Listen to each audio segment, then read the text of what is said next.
Kompas TV, independen, terpercaya.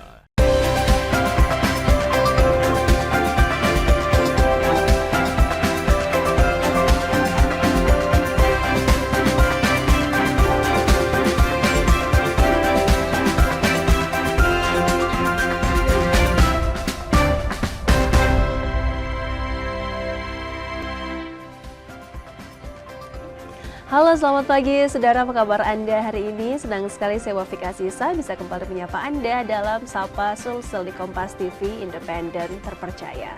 Saudara, tuberkulosis menjadi penyakit yang bisa diderita siapa saja. Salah satu gejalanya yakni batuk yang berlangsung cukup lama. Penting untuk mengetahui penyebab serta penanganan penyakit tuberkulosis. Lantas, apa sebenarnya penyebab dari penyakit tuberkulosis ini? Dan seperti apa pengobatan yang dilakukan dokter kepada pasien tuberkulosis? Hal ini akan kita bahas bersama narasumber kami. Sudah bergabung bersama kami di studio Kompas TV Biro Makassar. Ada Dr. Irma Rahayu, M.Biomed, spesialis paru, praktisi kesehatan dari Primaya Hospital Hertasning. Selamat pagi, Dr. Irma. Selamat pagi. Apa kabar dok hari ini? Alhamdulillah luar biasa. Alhamdulillah baik. sehat ya dokter ya. Salam sehat dokter. Ya. Baik, kita ingin mengajak pemirsa di rumah untuk mengenal lebih jauh soal penyakit tuberkulosis. Di awal segmen ini dokter bisa dijelaskan sebenarnya tuberkulosis ini penyakit yang seperti apa yang terjadi di paru-paru manusia? Ya. Tuberkulosis merupakan penyakit infeksi menular yang disebabkan oleh kuman Mycobacterium tuberculosis. Utamanya dia menyerang organ paru. Sebagaimana yang kita ketahui bahwa pintu masuk dari kuman Mycobacterium tuberculosis itu 98% melalui saluran napas. Apakah dia bisa mengenai jaringan di luar paru, organ di luar paru? Jawabannya ya, bisa. Yang paling sering itu di luar paru ada limfa, kita sebut dengan lymphadenitis TB. Ada juga bisa mengenai TB tulang, kita sebut dengan TB tulang. Ada juga bisa menyerang otak, meningitis TB. Pokoknya semua organ itu bisa terkena oleh infeksi Mycobacterium tuberculosis. Baik, jadi selama ini kan kita hanya mengetahui tuberkulosis itu menyerang Betul, paru-paru. betul. Tapi ternyata juga ada organ-organ lain yang diserang dari virus ini. Betul. Bisa dijelaskan Kuman dokter sebenarnya yang menjadi penyebab seseorang bisa terkena TB ini seperti apa? Iya, orang-orang yang rentan terkena infeksi dari kuman Mycobacterium tuberculosis ini merupakan orang-orang yang memiliki daya tahan tubuh rendah utamanya. Siapa saja mereka? Yang pertama, anak bayi, anak-anak atau anak bayi yang belum memiliki imun yang belum matang. Terus selanjutnya orang tua, di mana orang tua ini juga pada saat dewasa kan kita memiliki imun yang baik. Seiring dengan pertambahan usia, maka daya tahan tubuh kita juga akan menurun. Nah, orang tua ini karena daya tahan tubuhnya sudah menurun, maka dia juga rentan untuk mendapatkan infeksi dari kuman Mycobacterium tuberculosis ini. Apalagi orang tua kan seringnya mereka memiliki komorbid atau penyakit penyerta, misalnya diabetes mellitus. Begitu. Baik, bisa dijelaskan juga dokter sebenarnya cara penyebaran dari tuberkulosis ini itu seperti apa? Iya, sudah saya singgung di awal sebelumnya bahwa 98% pintu masuk dari kuman Mycobacterium tuberculosis itu merupakan lewat saluran napas, di mana bila seseorang yang menderita infeksi TBC ya kita sebutnya, infeksi tuberkulosis, dia berbicara, bersin atau batuk, mengeluarkan droplet, itu dropletnya mengandung kuman Mycobacterium tuberculosis. Nah, kuman Mycobacterium tuberculosis ini bisa bertahan di udara selama beberapa jam. Nah, bila terhirup oleh orang sehat, itu akan masuk ke saluran napas kita. Namun, sebagaimana kita ketahui bahwa Indonesia ini khususnya merupakan negara endemik TB. Dia merupakan urutan kedua di dunia. Nah, sebagai negara endemik TB, banyak di antara kita ini sebenarnya sudah mendapatkan kuman Mycobacterium tuberculosis di dalam tubuh. Namun hanya 30% yang dapat terinfeksi. 70%-nya ini tidak terinfeksi bila mereka memiliki daya tahan tubuh yang baik. Dari 30% yang terinfeksi ini hanya 5% yang bisa menjadi sakit atau kita sebutnya TBC aktif begitu.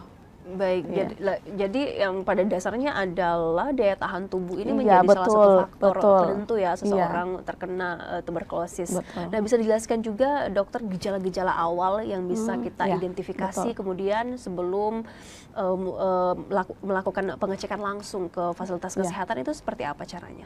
Gejala utama dari tuberkulosis, terutama tuberkulosis paru ya, itu batuk disertai dahak lebih dari 2 minggu. Bisa juga disertai dengan batuk darah, bisa juga disertai dengan sesak napas, nyeri dada. Terus di luar gejala respirasi ada yang kita kenali dengan demam, keringat pada malam hari walaupun kita sedang tidak beraktivitas, terus lemas, ada juga penurunan berat badan dan penurunan nafsu makan. Gitu. Baik, Itu jadi gejala. ketika kemudian ada pemirsa di rumah atau masyarakat yang merasakan gejala-gejala tadi, sebaiknya langsung ya menuju fasilitas kesehatan. Betul. Biasanya ketika kemudian pasien datang dokter untuk berkonsultasi, biasanya apa saya cara diagnosis dari pelayanan kesehatan sendiri? Ya. Pertama-tama yang sebagai dokter kita harus tetap menganamnesis, itu yang utama. Menganamnesis itu bisa menegakkan diagnosis 60-70%. Yaitu tadi gejalanya, kita tanya gejalanya, terus faktor risikonya, kita gali semua itu. Setelah melakukan anamnesis, lalu kemudian kita melakukan pemeriksaan fisis. Pemeriksaan fisis itu kita periksa secara keseluruhan, terutama kalau misalnya dia TB paru, kita mendapatkan, kalau dia TB paru, kita dapatkan biasanya ada bunyi rongki, kita sebut rongki di lokasi di mana kumannya banyak di situ. Ya, terdapat lesi, begitu. Baik, khusus untuk di paru-paru dokter, paru-paru kan juga ketika seseorang punya gangguan masalah paru-paru, hampir gejalanya mirip-mirip dengan TB. Bagaimana kemudian mendeteksi perbedaan-perbedaan ini? Ya, seperti yang saya sebutkan tadi bahwa Indonesia sebagai negara endemik TB, itu kita tetap harus, jadi pasien datang dengan batuk lebih dari 2 minggu, itu semuanya harus kita screening tuberkulosis. Karena, ya tadi, karena negara endemik. Biasanya kalau yang non tuberkulosis itu misalnya pneumonia, dia batuknya kurang dari 2 minggu, begitu. Baik, tadi sempat Anda singgung juga bahwa Indonesia angka tuberkulosisnya sangat tinggi begitu. Sebenarnya selama ini apa sih yang menjadi penyebab dasar kenapa Indonesia bisa angka penderita tuberkulosisnya sangat tinggi, Dok? Iya, ya tadi kan Indonesia berada di urutan kedua. Yang membuat Indonesia saat ini belum bisa eliminasi TB, yang pertama itu mungkin dari faktor gaya hidupnya kita ya, di mana salah satu faktor risiko di mana kuman TB itu gampang berkembang biak adalah lingkungan yang lembab dan padat penduduk. Sebagaimana kita ketahui bahwa masih banyak tempat kita di Indonesia ini yang memang betul-betul pemukimannya padat penduduk dan lembab begitu. Baik. Ini kemudian menjadi tantangan tersendiri ya untuk kesehatan di Indonesia, apalagi tentang berkaitan dengan budaya sosial di Indonesia pun juga sangat rentan sekali terkena penyakit TB. Kami akan lanjutkan kembali saudara bagaimana kemudian penanganan medis bagi pasien tuberkulosis. Kami akan kembali usai jeda berikut ini.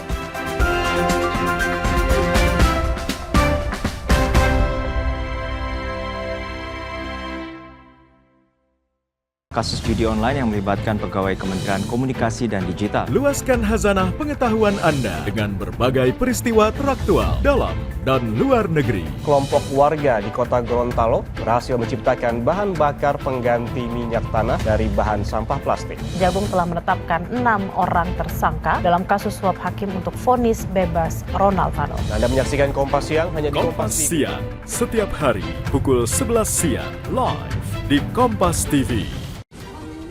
Isu-isu terkini yang menjadi perbincangan publik. Pemerintah menyatakan perang terhadap judi online. Judi online adalah penipuan. Problematika yang muncul di sekitar Belum kita. ada tampang pasir.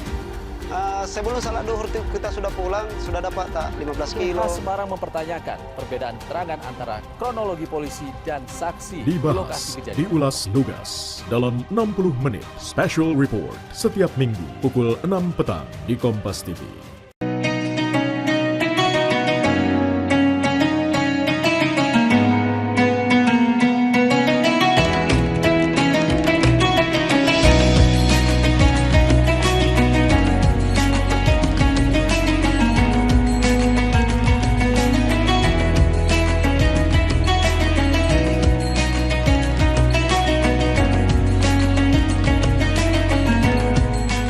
Wassalamualaikum warahmatullahi wabarakatuh.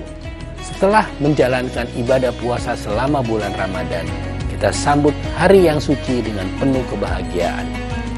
Mari rayakan kebersamaan di hati. Eratkan silaturahmi di hari yang fitri. Selamat Idul Fitri 1445 Hijriah. Minal aizin wal faizin. Mohon maaf lahir dan batin. Wassalamualaikum warahmatullahi wabarakatuh.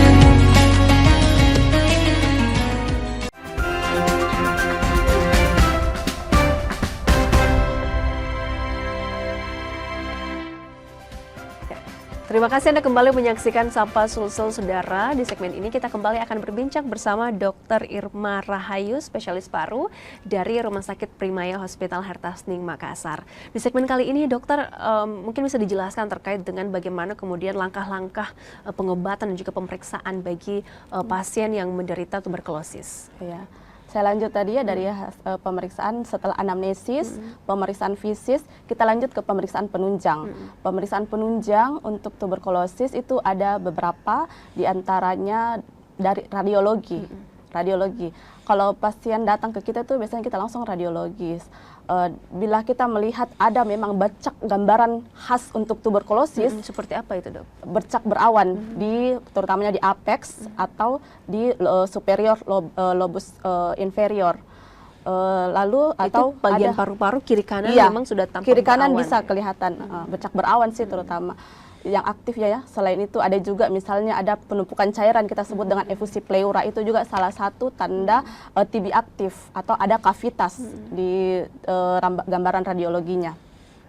Selanjutnya kita bisa lakukan pemeriksaan mikrobiologis, ada pemeriksaan BTA dan pemeriksaan tes cepat molekuler. Itu yang paling sering kita lakukan. BTA itu untuk mendeteksi apakah dia ada kuman TB itu terdapat bisa menularkan atau tidak, BTA positif atau tidak. Terus ada juga namanya tes cepat molekuler yang paling sering kita lakukan itu gen expert. Gen expert itu bisa mendeteksi adanya kuman Mycobacterium tuberculosis. Selain mendeteksi adanya kuman Mycobacterium tuberculosis, juga bisa mendeteksi apakah dia sensitif atau resisten obat. Baik. Begitu. Untuk kemudian tuberkulosis kan ada beberapa jenis yang sempat dokter sebutkan tadi. Nah, khusus untuk tuberkulosis paru, apakah juga ada pembagian jenis-jenisnya kah? Ini termasuk ringan dan berat atau seperti apa, dok? Kalau masalah ringan, sedang atau berat, kondisinya mungkin ya, kondisi pasien kalau dia sudah disertai dengan hemoptisis, apalagi hemoptisis masif, artinya batuk darah, batuk darah, hemoptisis itu batuk darah, itu kondisinya sudah merupakan kegawatan dalam pernapasan, gawat napas, itu harus segera ditindaki.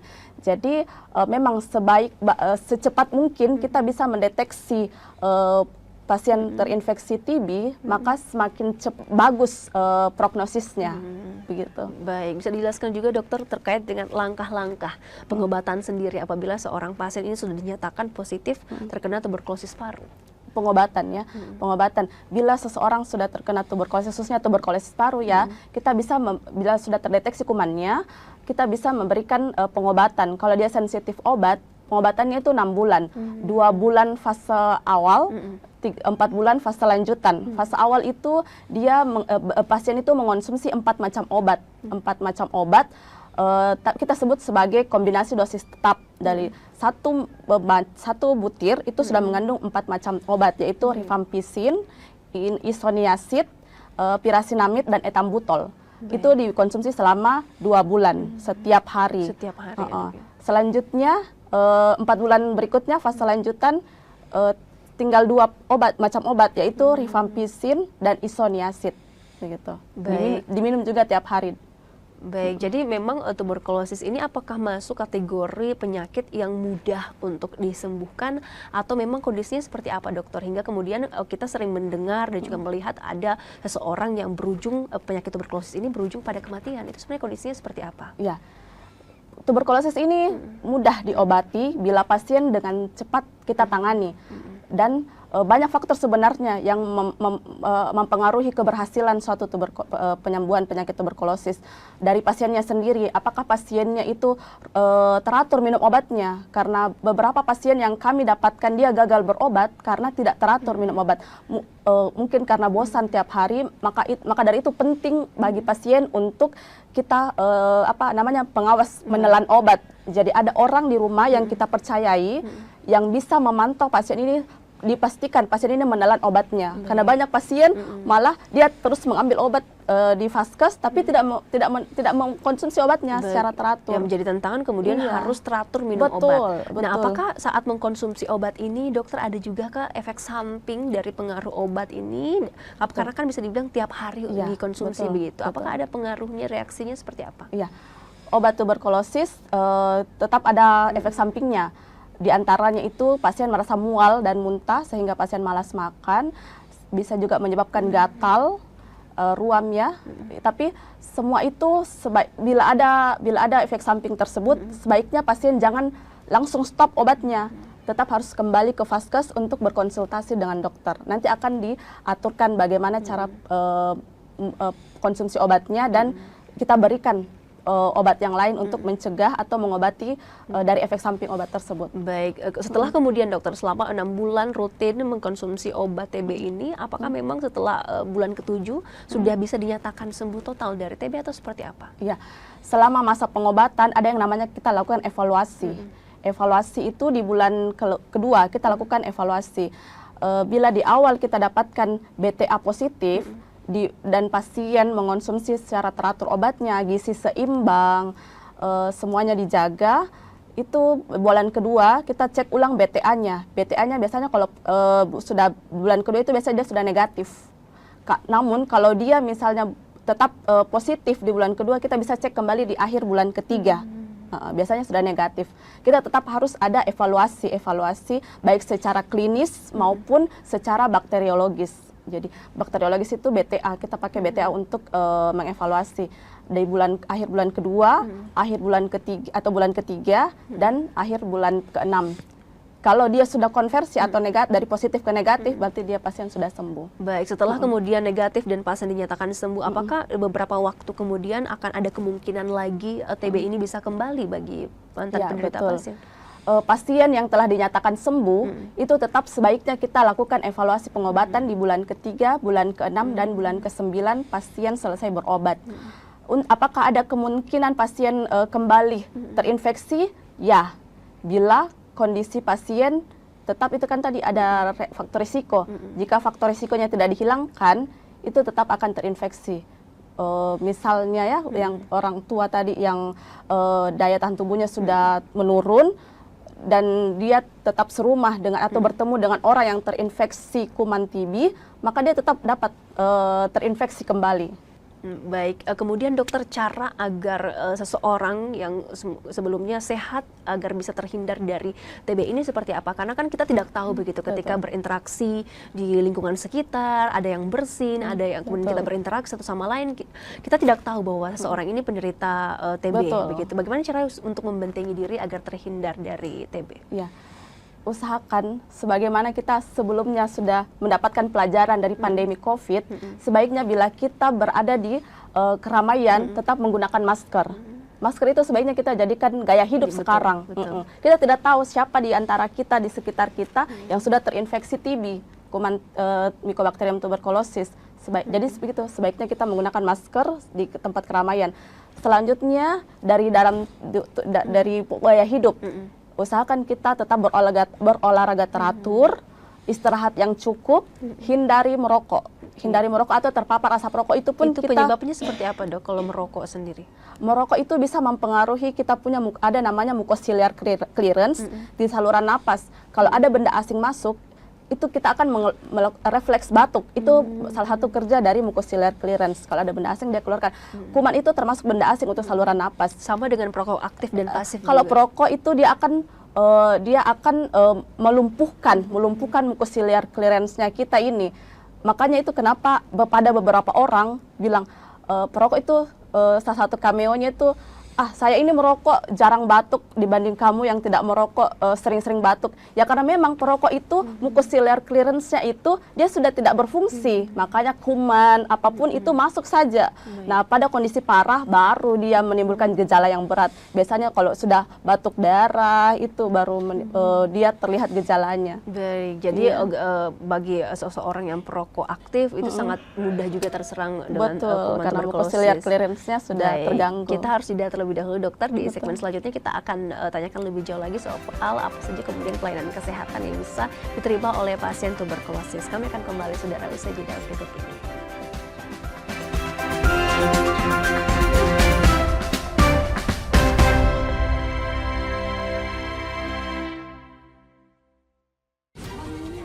Isu-isu terkini yang menjadi perbincangan publik. Pemerintah menyatakan perang terhadap judi online.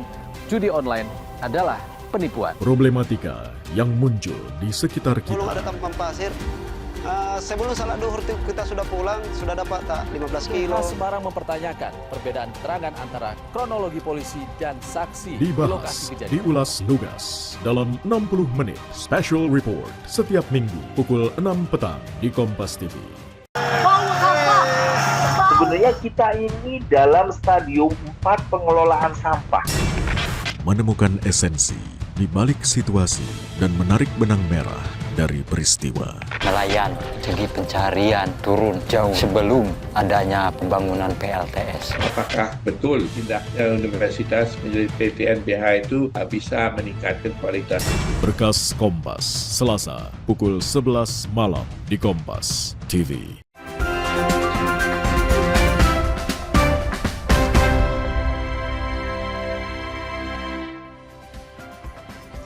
Anda kembali menyaksikan Sapa Sulsel, saudara. Kita kembali akan berbincang dengan Dr. Irma Rahayu, spesialis paru dari Primaya Hospital Hertasting Makassar. Baik dokter, di segmen ini kita juga ingin mengetahui lebih jauh soal bagaimana kemudian setelah pasien TB ini menjalani terapi di rumah sakit, ketika rawat jalan itu perawatan-perawatan seperti apa sih yang harus diperhatikan ketika kemudian beristirahat di rumah? Ya betul. Pasien yang telah terdiagnosis TBC itu selama di rumah itu harus memperhatikan juga protokol kesehatan. 2 bulan pertama sebaiknya pasien tetap menggunakan masker di rumah. Dan kalau bisa menghindari bertemu dengan orang tua atau anak kecil yang tadi rentan untuk terinfeksi juga karena daya tahan tubuh mereka kurang optimal.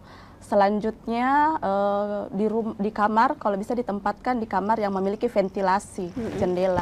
Jadi ventilasinya sebisa mungkin dibuka, sering dibuka agar terjadi pergantian udara dan cahaya matahari masuk gitu. Karena kuman TB ini sangat rentan terhadap cahaya matahari. Jadi dia gampang mati bila terkena sinar ultraviolet. Baik, ini kemudian beberapa tips dari dokter ya yang bisa dilakukan bagi penderita TB, dan untuk pelayanan kesehatan sendiri khusus di Primaya Hospital Hertasting Makassar, apa saja sih pelayanan yang diberikan khusus untuk pasien penderita TB? Ya, di Primaya Hospital Hertasting untuk pelayanan tuberkulosis dapat kami lakukan. Jadi jika pasien datang bisa kami lakukan dari awal anamnesis, pemeriksaan fisik, lalu kita bisa lakukan pemeriksaan radiologis dan pemeriksaan mikrobiologi. Semuanya dapat dilakukan di Primaya Hertasting. Sampai bila pasien terdiagnosis, kita bisa juga dapat memberikan pengobatan. Kebetulan ini programnya obatnya dari pemerintah, jadi gratis untuk pasien-pasien TB. Dan itu bisa diberikan di Primaya Hospital Hertasting. Baik, selama ini kan kita juga sering melihat begitu dokter, bagi penderita tuberkulosis paru seringkali mengalami stigma-stigma negatif di masyarakat. Hal-hal penting apa sih dokter yang harusnya bersama-sama kita pahami agar kiranya penderita TB ini tidak melulu selalu terkena stigma negatif di masyarakat, seperti apa dok? Betul, stigma negatif yang paling sering saya dapatkan ketika mengobati pasien TBC itu adalah bahwa penyakit TBC ini hanya menyerang golongan ekonomi ke bawah, menengah ke bawah. Padahal sebenarnya tidak. Siapapun mereka yang memiliki kondisi daya tahan tubuh menurun, itu bisa dengan mudah terinfeksi kuman Mycobacterium tuberculosis. Baik, apa peran yang dokter yang bisa sama-sama kita lakukan agar kiranya angka penderita penyakit tuberkulosis ini bisa segera menurun di Indonesia? Iya, sebaiknya